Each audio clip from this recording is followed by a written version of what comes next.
সারা দেশে সক্রিয় চাঁদাবাজদের একটি নিরপেক্ষ ও পূর্ণাঙ্গ তালিকা তৈরির কাজ শুরু করেছে র্যাপিড অ্যাকশন ব্যাটালিয়ন র্যাব।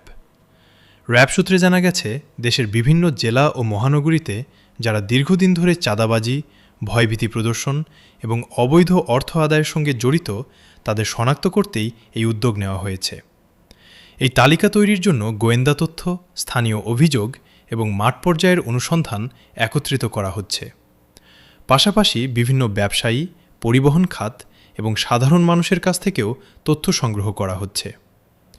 কর্তৃপক্ষ জানিয়েছে, যাচাই বাছাই শেষে প্রকৃত অপরাধীদের নাম এই তালিকায় অন্তর্ভুক্ত করা হবে এবং তাদের বিরুদ্ধে আইনগত ব্যবস্থা গ্রহণ করা হবে। র্যাব আরও জানিয়েছে, চাঁদাবাজি দমনে শূন্য সহনশীলতা নীতি অনুসরণ করা হচ্ছে।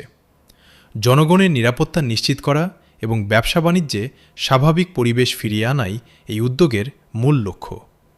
এছাড়া সাধারণ মানুষকে যে কোনো চাঁদাবাজির তথ্য নিকটস্থ আইনশৃঙ্খলা বাহিনীকে জানানোর আহ্বান জানানো হয়েছে।